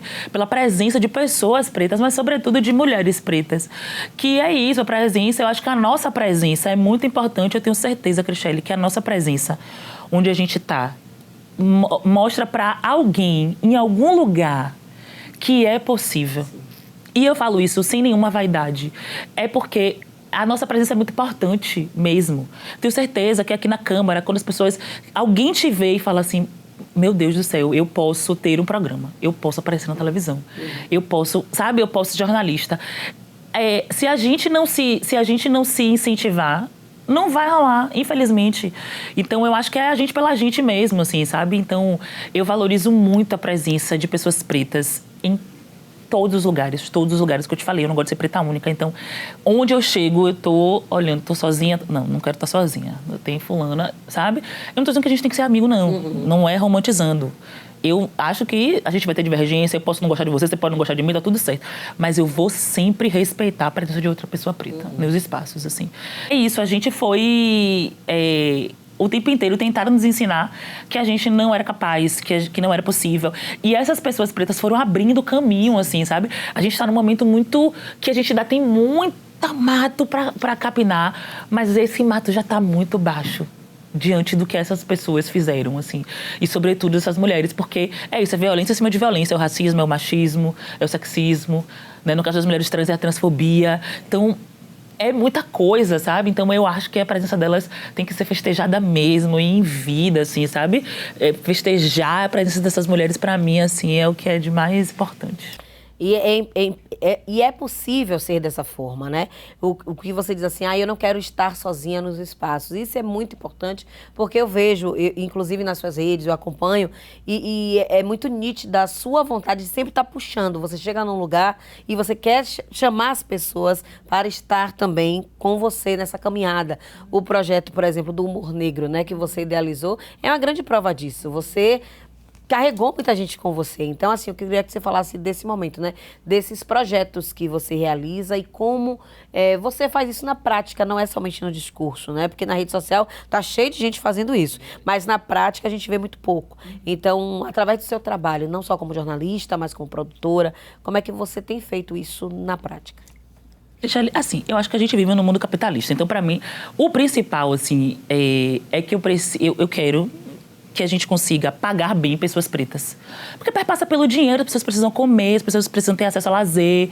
E lazer, infelizmente, nesse momento é caro. As pessoas têm filho, têm mãe, enfim, tem um monte de coisa. Então, eu acho que a minha forma de poder ajudar e contribuir com a minha comunidade é devolvendo para a minha comunidade, mas o que eu puder fazer para devolver para a minha comunidade, perpassando pelo dinheiro, porque é sobre isso, assim, né? Infelizmente, a gente vive nesse mundo capitalista. Então, todos os meus trabalhos, eu penso assim, como é que eu posso oportunizar pessoas pretas a ganharem dinheiro também e passar a mensagem de que é possível estar. Então, o Humor Negro é esse projeto mesmo, assim, que eu, enfim, eu trabalhava com várias pessoas, né? Eu trabalhava com Maíra, trabalhava com Sullivan, tava ali e consumia muito humor. Eu falei assim, gente, como é que ninguém pensou em fazer um festival de humor chamado Humor Negro? Esse nome é um nome muito... Aí eu fiquei pesquisando na época. Eu lembro que eu liguei pra Luana Xavier, eu fiz assim, não é possível que não tenha, não é possível. A gente pesquisou. Aí ela, não tem. Eu falei, então vamos fazer, velho. Vou fazer. Aí falei assim, vou fazer com as pessoas que estão perto de mim, assim. E aí, na época, né, chamei Sullivan, ele tava com um projeto na Rede A Curta ainda, com o Thiago Almazi, chamei Tiamar, e aí eu lembro que eu liguei pra Luana e falei assim, eu queria que você viesse pra ser apresentadora, mestre de cerimônia do evento. Ela, tá bom, daqui a pouco ela fez, eu sou atriz, vai fazer festival de teatro, eu não vou me apresentar enquanto atriz, eu vou fazer uma montagem. Eu falei, meu Deus do céu, e ela fez um monólogo. Até então era o único monólogo que ela tinha feito na época. E aí... E a minha ideia mesmo era ter uma equipe preta. Eu queria que tivesse... Era um Humor Negro no palco, mas atrás também eu tinha uma equipe preta por trás, que tava ali acreditando e tal, mas que também... Gente, vamos aqui, o cachê, sabe? Porque eu acho que também é sobre isso. Porque às vezes senão a gente fica só na coisa do discurso, do nossa, vai ser tão importante, mas vai ser importante fazer. Porque as pessoas vão ver, é massa aparecer. Mas e o Pix? É massa também. É massa quando a gente recebe o Pix, né? Então, exatamente. Eu me preocupo muito com isso. E quando a gente levou o Festival de Teatro pro audiovisual, quando eu conversei com o pessoal da Conspiração Filmes, que é a produtora responsável, né? Foi uma coisa que eu falei assim, eu fiz assim, eu quero que a gente tenha pessoas pretas em locais de decisão e que a gente tenha pessoas pretas na frente e atrás das câmeras. Então, eu quero que a gente tenha os câmeras pretos, eu quero que a gente tenha o pessoal de áudio preto, eu quero que a gente tenha assistente de direção preto, eu quero que a gente tenha maquiador, figurinista, motorista, o que for, eu quero que tenha pessoas pretas. Claro que no processo a gente teve pessoas brancas também, mas pessoas brancas muito aliadas ao discurso, e quem não estivesse muito alinhado ao discurso, a gente fazia se alinhar. A gente, né, falava, aqui é por aqui. Porque eu acho que o festival é esse lugar de... Eu quero também falar sobre coisas legais, eu quero que as pessoas riam. Eu quero que as pessoas... Sabe, eu quero também parar com essa história de que a gente vai falar de preto, vai falar só de dor. Claro que a gente tem nossas questões e tal, mas a gente também tem muita coisa legal pra contar. A gente tem muita, né? E às vezes a gente transforma uma situação que é uma situação... que naquele momento é uma situação vexatória, uma situação que deixa a gente com medo, mas quando a gente vai contar em em casa aquele caso, menino, passei por um mar que não sei o quê, e a gente se acaba de dar risada, né? E o humor negro é esse lugar também de identificação. Às vezes a gente ri do outro, mas a gente ri também porque a gente se reconhece no outro, a gente reconhece o irmão, o pai, a mãe. Então, o humor negro é esse lugar mesmo, assim, de acolhimento, mas sobretudo de riso, mas também de emoção, que a gente às vezes chora. Enfim, mas eu também acho, Kechele, que eu não estou inventando a roda mesmo, assim. Eu acho que eu estou só fazendo a roda girar. Sim. Eu estou só aqui, ó, e depois alguém vai continuar fazendo essa roda girar, porque é sobre isso mesmo, assim, sabe? Então, eu acho que eu sou só o instrumento da nossa ancestralidade, eu sou só o fruto dos muitos movimentos negros, do que foi plantado e do que eu fui colhendo desses eventos que eu fui, dessas conversas, desses momentos que são momentos muito de privilégio mesmo, de estar em ambientes ouvindo pessoas, tipo Sueli Carneiro, por exemplo, meu tio vovô, minha madrinha Adete Lima, meu pai Vivaldo, minha avó Manilda. Então, estar nesses ambientes com essas pessoas, professor Hélio Santos, tantas pessoas que foram tão responsáveis pela minha trajetória e que, ouvindo uma coisa de um, ouvindo uma coisa de outro, ouvindo uma coisa de um, ouvindo uma coisa de outro, você vai entendendo o quanto é importante, assim, nesse processo do humor negro. Quando eu pensei no festival, eu lembro que eu tenho uma amiga chamada Ita Laerta. A Ita, a gente estava em São Paulo, a gente se encontrou por acaso na Aparelha Luzia, ela me pegou pelo braço e falou assim: você tem que ter um projeto seu. Você tem que ter um projeto seu. Você não é produtora de ficar fazendo projeto. Você tem que ter um projeto seu. Eu também, meu olho encheu logo de lágrima. Aí eu, tá bom. E aí, meses depois, apareceu. E não é que eu fiquei buscando exatamente, mas isso ficou na minha mente, assim, sabe? O que projeto é esse que eu posso também estar ali encabeçando e ajudando e direcionando, assim? Então, o humor negro é esse espaço, é esse filho meu, assim, que eu sou apaixonada, mas eu também tenho muita sorte de estar envolvida em outros projetos, como o Afropunk, por exemplo, que é esse lugar também de levar entretenimento e lazer pro povo preto. E às vezes é muito chato quando a gente vai para um show, por exemplo, e aí você passa por uma situação de violência, tipo, na entrada do show, né? Tipo, sobretudo os homens pretos, aí o segurança vai e faz aquela abordagem ali truculenta e tal, agressiva. Isso é uma preocupação que a gente tem no Afropunk, por exemplo. Então, é um lugar de lazer. Então, a gente quer que essa experiência seja uma experiência boa do início ao fim. Então, todos os colaboradores daquele espaço são colaboradores que são muito bem direcionados. Então, eu lembro que no primeiro Afropunk que a gente fez, eu lembro que uma das coisas que mais os caras pretos falavam pra mim é: meu Deus, foi a primeira vez que eu não tomei baculejo. Foi a primeira vez que que o segurança quase me pediu, assim, desculpa, por favor, sabe, assim. E assim, como tem que ser, porque é óbvio, todo mundo tem que fazer o seu trabalho. É óbvio. Tem que ter ali a abordagem da segurança para poder ver se não está entrando com material que não é permitido. Mas de que forma? Precisa mesmo ser de forma truculenta? E por que só com os homens pretos, por exemplo? Por que só com as pessoas pretas? Então, eu acho que o Afropunk é esse espaço em que a gente pensa na comodidade e no lazer desse público também. Mas, para além disso, a gente quer ter o artista preto ali, mas a gente quer ter a equipe preta por trás, porque a gente sabe que às vezes a gente chega no espaço até como artista e várias pessoas já têm relatos como esse, e às vezes o produtor branco vai te tratar como nada. E que não deveria tratar ninguém desse jeito, né? Mas só trata quem é preto. Então, no Afropunk é esse lugar que a gente tenta ao máximo, e eu espero que a gente consiga fazer essa experiência ser tranquila e acolhedora para todo mundo. Então, eu acho que eu agradeço muito por poder participar de projetos que pensam o corpo preto, as experiências das pessoas pretas do início ao fim mesmo, assim, sabe? E nesse lugar de lazer e de trazer, enfim, riso, leveza, que também a gente precisa dessa... E muito, precisamos e muito. Olha, a gente vai fazer nossa pausa rapidinho pro intervalo, vamos beber nossa água, dar nossa relaxadinha. Você faz a mesma coisa do lado de lá. Daqui a pouco a gente volta conversando ainda mais com o Val Bem-vindo, entendendo como foi essa participação dela na vinda de Beyoncé aqui para Salvador, novos projetos, e tem muita coisa ainda pra gente conversar. Não saia daí.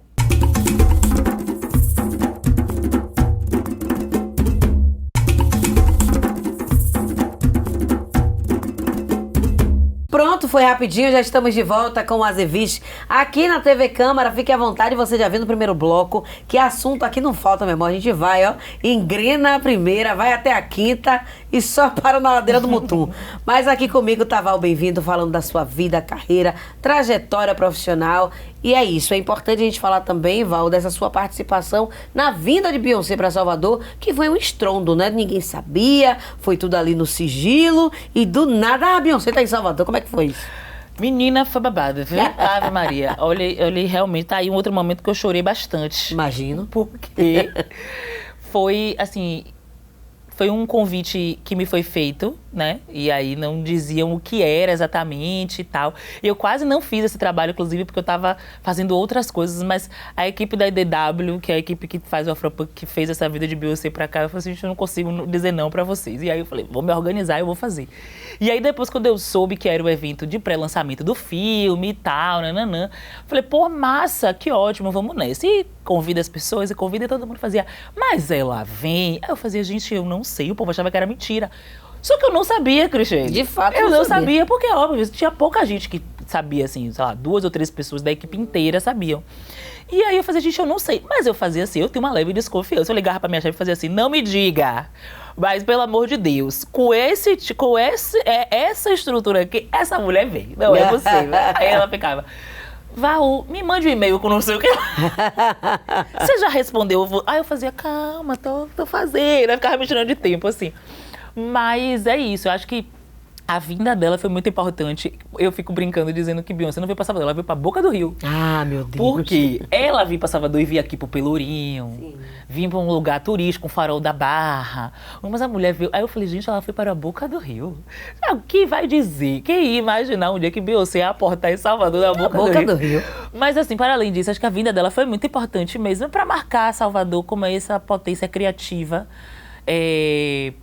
Do mundo inteiro mesmo, assim. Eu acho que quando a gente fala de Brasil, as pessoas pensam muito no eixo Rio-São Paulo, que, óbvio, são 2 cidades importantes, mas não representam a totalidade do Brasil, que é esse país em dimensões continentais. Então, a gente precisa dialogar com outros espaços, como Salvador não representa o Nordeste inteiro. A gente precisa dialogar com outros estados do Nordeste para poder entender o que é a dimensão do Nordeste, para entender a dimensão de Brasil. A gente precisa entender todas as regiões, então, dialogar com o Norte, com o Sul do país, com o Centro-Oeste. Então, acho que a vida de Beyoncé mostrou que é possível a gente falar de potência a partir de outros olhares também, mas não só desse. Então, eu acho que foi um marco muito importante na história da nossa cidade. Eu fico, assim, muito feliz e orgulhosa de ter participado de um momento como esse. Conhecer a mulher, que tem isso, né? Você tocou, né? Toquei, minha filha, peguei na mão dele. Eu ficava assim, quando eu olhei aquela mulher toda prateada. Que inveja. Um lugar frio, assim, eu ficava, meu Deus, eu olhava pra ele, eu fazia, ela existe. Eu comecei a chorar. Porque eu fazia assim, eu nunca nem sonhei em conhecer essa mulher. E eu fico sempre falando, porque eu fui uma pessoa criada para realizar, para sonhar e realizar. Traçar meta e falar assim, é possível chegar. E em Beyoncé eu fazia assim, não é possível, né, gente? A mulher tá não muito sai de longe, casa, ela tá é muito restrita. além. E aí quando eu vi, eu fiz assim, meu Deus do céu, ela existe, ela tá aqui, ela veio dizer para esse pessoal que ela veio. E que ela queria muito ter trazido a turnê, mas não deu.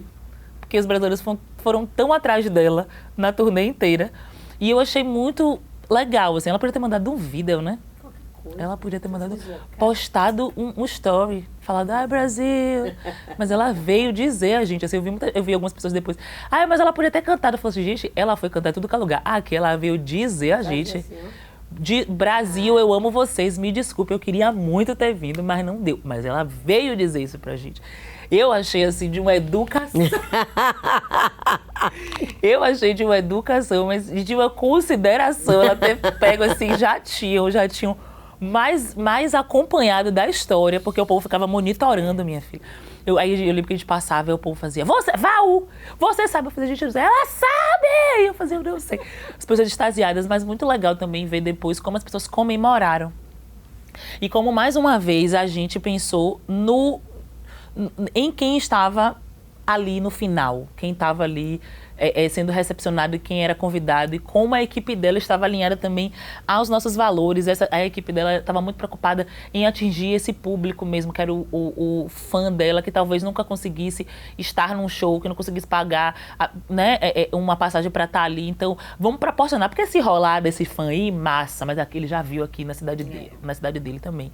Então, era muito legal, assim, ver o brilho nos olhos dessas pessoas na fila, assim, sabe? Como as pessoas ficavam, tipo, as pessoas estavam com o convite na mão, mas elas só acreditavam quando elas passavam e botavam a pulseira e passavam, assim. Era como se passasse de um portal, sabe, assim. Eu lembro que a gente... Agora é real. E assim, pra agilizar todo o processo, a gente, né, a equipe, a gente foi pra fila e tal, e as pessoas nervosas, eu fazia calma. Eu olhava no olho dessas pessoas, eu falava, calma, respire. Você vai entrar, você tá com o e-mail, tá tudo certo. Vai entrar, a pulseira tá aqui, eu só vou botar no seu braço. Eu vou conferir aqui, tá bom? Empresta sua identidade, vou conferir, tudo certo, toma aqui, ó. E a pessoa ficava, sabe assim, poder proporcionar esses momentos, assim, eu acho que nada paga mesmo, assim. De verdade, assim, isso é incrível, de verdade, assim, poder saber que a gente vai falar disso por toda a vida, como a gente fala até hoje sobre a vida de Michael Jackson para Salvador. A gente vai falar pela vida inteira da vinda de Beyoncé para Salvador. Vai fazer 1 ano, 2 anos, 10 anos, 20 anos, a gente vai falar da vinda dela para Salvador. E eu sou muito feliz de poder ter participado disso, de poder ter conhecido ela, de poder ter trocado ali, né, algumas palavrinhas e ter, ela agradeceu muito a equipe que levantou esse evento em tão pouco tempo. Então, é um marco na história da nossa cidade, mas pessoalmente falando, assim, claro, é um marco na minha história. Eu sou muito feliz e grata de ter participado. Claro, eu também estaria. Agora, me diga, Val, o que é que vem por aí, né? O que é que você anda projetando, já idealizando? O que é que vem de novidade? Então, a gente todo ano tem Afropunk, então cada Afropunk é uma Afropunk. Eu brinco assim com a equipe, quando a gente termina assim, aí eu falo com as meninas, eu falo, a gente criou um grande problema pra gente, porque ano que vem vai ter que ser melhor. Então a gente se supera, assim, e isso é muito legal, estar envolvida com uma equipe tão comprometida. Eu sou muito fã da equipe da IDW, da equipe da Afropunk, muito fã mesmo, assim, e é muito bom você trabalhar com pessoas que você admira e sabe que estão muito na mesma sintonia, assim, que você, assim. Então eu gosto muito de falar, porque a gente fala muito de quem aparece, mas é importante a gente falar também de quem não aparece. Mas eu lembro que eu cresci com uma frase do Ilê, que é o Ilê, essas pessoas são as pessoas que você não vê, mas fazem o Ilê que você vê. Então, acho que é importante valorizar também quem está por trás das câmeras, quem está ali por trás dos bastidores, fazendo todo o processo. Então, eu acho que é por isso que eu sou tão fã dessa equipe. Mas então, a gente tem uma Afropunk aí, que está vindo com todo gás, que vai ser incrível. E também o Humor Negro, o Festival de Teatro, a gente vai fazer novamente, né? A gente vai voltar, porque a gente fez 2019 a primeira edição, 2020 veio a pandemia e depois a gente desenvolveu ele para o audiovisual. Então a ideia é que a gente retome esse projeto também no teatro. O Humor Negro segue no Globoplay e no Multishow para quem quiser assistir o especial e a série, que são muito incríveis, e também essa coisa de sair do eixo Rio-São Paulo. Então é uma coisa feita na Bahia, ambientada na Bahia, com pessoas da Bahia também participando, então isso é muito legal. E os planos, assim, tem planos que a gente quer... Mossoró. No Mossoró, entendeu? Que são projetos que estão por vir aí, de coisas da minha vida, mas que sempre com esse foco, assim, de que eu quero também trazer os meus comigo. É isso aí. Depois você me conta e manda, por favor, ali no privado, que depois a gente vai divulgando aos poucos por aqui. Agora, Val, assim, a gente já está, né, perto de encerrar e eu não posso deixar de te fazer essa pergunta, que é em relação à sua atuação hoje no jornalismo. Você está num programa, que o programa é diário, mas você tem uma participação semanal no programa. 2 vezes por semana. 2 vezes por semana. Falando de você, falando sobre sua visão de mundo, e algo muito peculiar, para além da sua atuação, claro, né, com entrevistas maravilhosas, é a questão do seu cabelo. E quando você trouxe aquela história lá do passado, do menino que perguntou com que cabelo você vem amanhã, eu fiquei perguntando se tinha alguma relação, direta ou indireta, com isso. Porque você faz questão de cada aparição sua no programa, ou pelo menos, né, varia bastante, de você estar com um cabelo diferente. O que mensagem você quer passar com isso? Menina, então, você falando isso, que eu pensei, eu nunca tinha associado, talvez em algum lugar realmente do meu inconsciente esteja essa pergunta com que cabelo você vai, e hoje eu tenho vários cabelos para mostrar. Mas eu acho que é isso, assim, a gente, enquanto mulher preta, a gente muda muito, a gente tem essa vertente, né? De um dia tá cacheada, outro dia tá de cabelo trançado. Foi o que eu aprendi. Eu cresci vendo as deusas do ébano aparecendo um dia de mega, daqui a 2 meses tá de cabelo trançado, daqui a pouco tá de black, e pinta, e faz isso, e faz aquilo. Então eu acho que eu tô só, como eu te disse, fazendo essa roda girar. Eu tô, né, entendendo ali, eu gosto muito de mudar, eu gosto bastante. Sempre tive, tenho o privilégio de ter transistas na minha família, então é mais fácil, facilita bastante. Que eu, né, sempre fico ali salvando e mando pra Catarina, falo, Catarina, e aí? Ela, bora. Se eu não souber, eu aprendo, e aí eu vou e vai fazendo. Mas eu acho que é essa possibilidade de ser muitas mesmo, assim, né? Eu acho que a gente, enquanto mulher preta, a gente cresceu vendo as nossas mais velhas fazendo muita coisa. E aí a gente, né, faz uma comida aqui, e é mãe de santo, e faz isso, e faz aquilo. Eu acho que hoje, quando me perguntam, né, quando você estava me apresentando, eu fico, mas eu faço coisa, né? Mas eu não faço nada do que minha avó não fez, sabe? Do que minha madrinha, do que minha mãe, assim, sabe? Como elas conseguem ser múltiplas. E eu acho que, em algum lugar, essa minha mudança também de cabelo reflete um pouco disso, assim. Dessa multiplicidade que a gente tem dentro da gente, de como a gente consegue se reinventar mesmo, assim. Então, acordar e pensar, e que mood eu vou estar hoje? Eu vou estar mais, assim, cheia, mais, né? Ou mais... blazer, curtinha, lisa, e é isso, assim, e nos disseram que a gente tinha que ser de um jeito, de determinado jeito. Então, durante muito tempo as mulheres pretas tinham que alisar o cabelo para caber dentro de um padrão. Ainda mais, só fazendo um adendo aqui, no universo da TV, né, que a gente sempre tinha as mulheres negras no padrão e a coisa foi se modificando de forma bem sutil. Primeiro uma trança, depois um cabelo mais cacheado, mas aí vem você e pá, larga a tranção, larga a blecão, tá nem aí. É isso, assim, eu acho que sempre quiseram colocar a gente dentro de caixinhas. Eu adoro caixa, só que eu gosto de muitas, entendeu? Então, eu vou essa aqui, eu vou nessa caixa, e tá tudo certo, assim. Então, é isso. Eu acho que é esse lugar da multiplicidade mesmo, de como a gente pode ser várias dentro de uma só, assim, sabe? Então, a coisa do cabelo reflete também um pouco do que eu sou mesmo.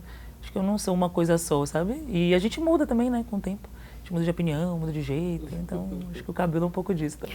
Com certeza, Val, a gente já tá, né, como eu disse, chegando na hora de dizer tchau, mas eu queria que você falasse sobre seus sonhos, suas aspirações, como é que você se vê daqui a 10 anos, o que é que você mais deseja para sua vida e para a vida dos seus? Então, como eu me vejo daqui a 10 anos, eu queria ter tranquilidade, sabia? Eu queria ter a tranquilidade de saber que a gente não vai precisar ficar tendo que se provar e provar para o outro, principalmente, que a gente sabe fazer o que a gente faz, de que a gente é competente, de que a gente é boa gente. Eu queria ter a tranquilidade de viver mesmo, assim, porque eu acho que pra gente que é preto, a gente passa muita coisa pela nossa cabeça. Então, uma ação da gente, a gente já tá assim, mas isso aqui pode parecer isso aqui, pode parecer isso aqui. E a cabeça da gente vai ficando... Meus amigos falam que eu tô em 2070, mas é porque eu tô sempre pensando o que é que pode parecer, o que é que... Então, eu queria ter a tranquilidade mesmo, a tranquilidade de que a minoria desse país tem, de estar a cabeça no travesseiro e pensar assim, eu posso ser o que eu quiser. A gente sabe que a gente pode ser o que a gente quiser, mas duras penas também, né? A gente pensa muito, a gente analisa muito, a gente tem muito medo. Então, eu acho que eu quero estar fazendo o que eu amo, trabalhando com o que eu amo, sendo bem-sucedida na minha profissão, mas, sobretudo, com tranquilidade. Maravilha.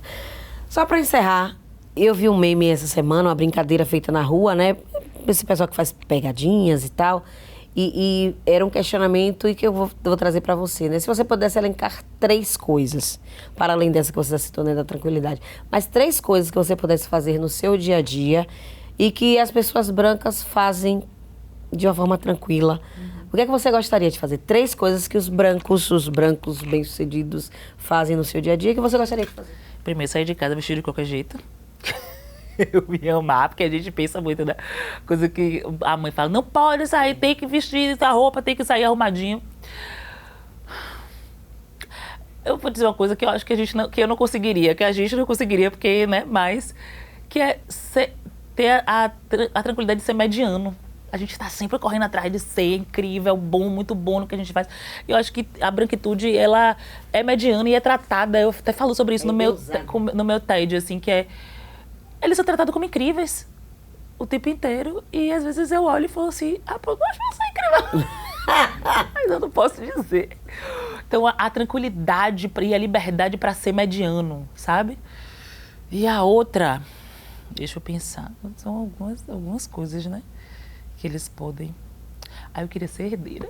Eu acho que a coisa que eu mais queria nesse mundo é ser herdeira. Eu seria uma herdeira tão legal. Eu falo assim, eu ia ser uma herdeira, eu não ia ser uma herdeira chata, eu ia ser uma herdeira massa, educada, gente boa.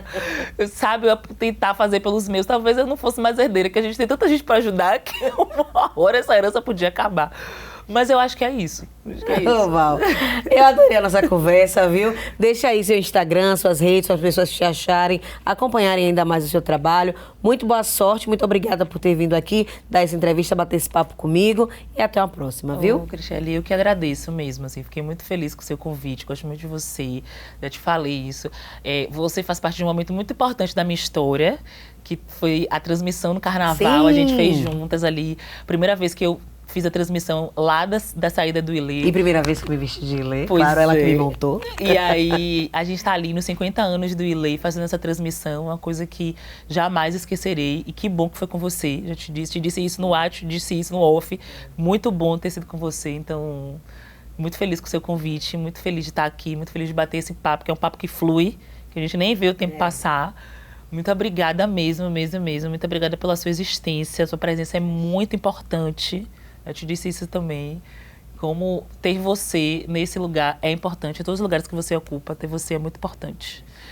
E é isso, então, para você que tá aí, quiser me seguir, meu @é valbemvindo, me segue lá, a gente troca figurinhas, falo aí minha visão de mundo, às vezes sou engraçadinha, às vezes eu sou só bonita também, porque às vezes a gente só quer ser bonita na rede social e tá tudo certo.